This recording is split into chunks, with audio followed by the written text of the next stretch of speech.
Have I changed my mind about the Chase Sapphire Reserve? What's up, guys? Luke here from Luke's Points and Miles. And here on YouTube, there has been so much comparison with the premium credit cards about which one's best and which one needs to go, but I think I might have a whole new way of thinking about that. In this video, I'm going to tell you why I think the Chase Sapphire Reserve might actually fit in my setup. Then I'll explain how I plan to deal with the current premium coupon book landscape and why I think this is the best strategy for me moving forward. But first, guys, if you are new here, I talk about credit cards, points, miles, and cash back. That sounds interesting. Subscribe to the channel, and if you get any value from this video, please slap that like button for me. With all that out of the way, let's get started.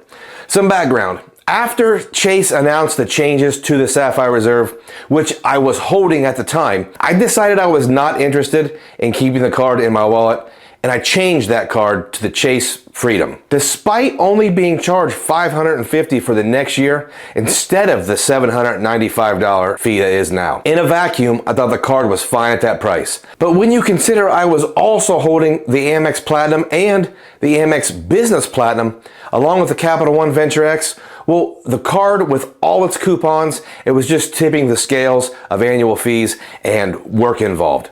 So a downgrade was an easy choice. After a few months of retrospect and reflection, I may have made a mistake. I'll explain my change of heart. While I don't think I should ever hold all of these cards at once, I may have a plan to mitigate the work involved, and I'll explain that later in the video. I'll quickly go over some of the credits that I may have changed my mind on. First off, the $300 travel credit, it's fine, but I actually already used it before my fee hit, so I basically walked away with an extra $300 in value. But if I had the card again, I could value that as an easy $300. Moving to the $500 edit credit, that was a big deal for me. I had never used the edit program, so I couldn't consider this for even a partial value, at least not in the next year or so. All my travel is already booked.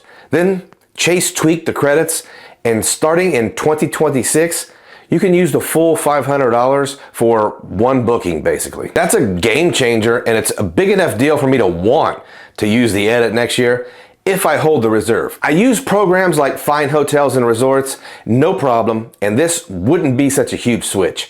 I also found out I can use my loyalty number with the bookings, so I could earn on stays with IHG or Hyatt, and that's a big deal. So if we're scoring at home, the travel credit and the edit credit, that's an easy way for me to make up the entire annual fee. So whatever else I'd use, it's just icing on the cake. Guys, real quick, I need to pause the video for just a moment to deliver this message from today's sponsor, SkyKey. Booking flights. Guys, it can be so frustrating because prices constantly change, and it's actually hard to know if you're getting a good deal or not. SkyKey is a travel tool that fixes this by making sure you pay the lowest possible price for your flight. It monitors your booked flights and grabs the lowest price if they drop. And about 50% of flights do drop by $120 on average. Savings come as future flight credits or credit card refunds, depending on how you book your ticket. Your flight details, they never change. If SkyKey saves you money, they charge you 25% of the savings value when your flight departs. And it's free to use. Let's check out this example. If I book an American Airlines flight to Costa Rica for $500 and at some point that price of that flight goes down, SkyKey will automatically rebook the flight for me. No change to the details of the flight, and the flight is never actually canceled. So let's say my $500 flight, well, it goes down to $300. SkyKey is going to ensure I get the savings for a 25% fee. Now, for all you math nerds, that means I will receive the $200 savings, and SkyKey, well, they're going to charge me the 25%, which in this case is $50, netting me $150. The best part is this works with cash and points booked directly with the airlines. One thing though, this doesn't work with your basic economy bookings, but most of you don't book that way anyway. Everything stays the same. Seats, fare type, flight times, it's simple. It can only save you money. I immediately signed up for this, and I'm just waiting for that sweet notification that the price went down.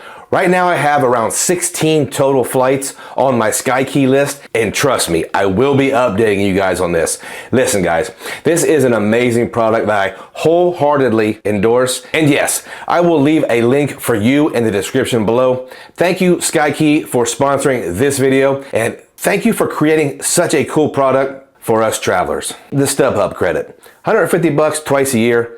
Guys, I take my son to sporting events and concerts, so if I had that credit, I'd probably use it.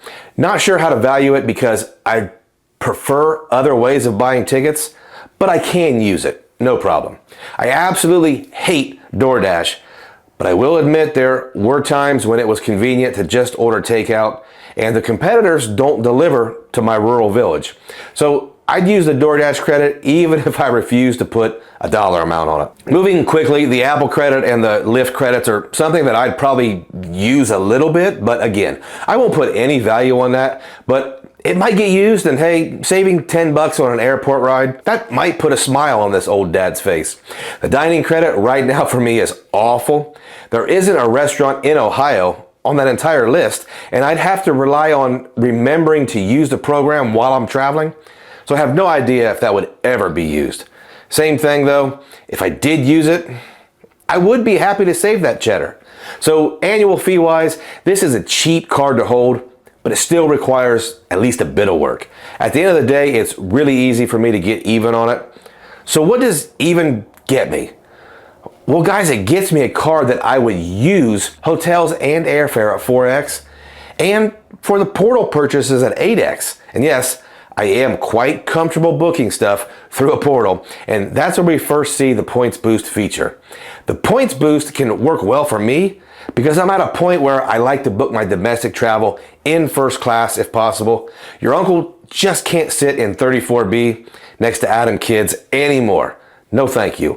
I'll gladly pay for less stress, so if I can get 2 cents per point through the portal for a first class domestic flight, I'll gladly do that. And I would also like to add that I highly value the Chase travel protections on this Visa Infinite card. The final factor for me is the lounge access. I really like Chase lounges, and the guest policy, what allows me to bring my wife and son. That's extremely valuable for me in certain instances. I know some of you have never experienced a delay in the middle of a challenging travel day, but that's when the lounge access really changes the game. CSR would likely come in handy more than once a year for me. So this card by itself in a vacuum is an easy keeper card, but we don't live in a vacuum, and the refresh of the American Express Platinum card, it just pushed the CSR out of my wallet. Moving forward though, I have a choice to make, and I think I found a fun exercise here. I want to go down to just 2 ecosystems and essentially no co-branded cards. So why not choose the 2 big dogs in the game, Amex, Chase? Sorry Citi, sorry Capital One, I love you guys, but you don't make the cut. Chase and Amex complement each other well enough. Chase for hotels and domestic travel, Amex for the international stuff. It makes sense to me. Citi, Capital One, at some point I can't spend my time on the second stringers. I'm also still in the camp that says we should only hold 1 premium travel card. And you can call it a lifestyle card, I don't mind. So my thought would be to use one of the greatest benefits of both of these ecosystems, and that is the product change or upgrade downgrade. See, right now I have the Amex Platinum card, and I really like what it does for my life. However, when that fee hits in May, why not downgrade the card and at the same time upgrade a Freedom card to a Chase Sapphire Reserve? This way I'm never holding both at the same time, and after a year or two, surely I'd figure out which one is better for me. Let me show you what this would look like right now. My premium card is the Amex Platinum, and for dining and groceries, I have the Gold card.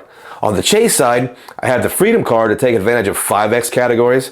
And guys, speaking of 5X categories, I have the Chase Ink Cash, and that provides a lot of opportunities on cable, internet, cell phones, and office supply stores. My catch-all, well, that would be an Ink Unlimited or maybe a Blue Business Plus. And to finish things off for general travel and transit, I can choose between the Green card and the Chase Ink Preferred, both 3X. Now listen, I'm not saying this is a perfect setup. There's plenty missing, but getting down to just 2 ecosystems means sacrificing some optionality. And swapping out the Amex Platinum and the Chase Sapphire Reserves, it means I'm only holding one premium card at once, and yeah, there's still some other coupons, but very manageable for me.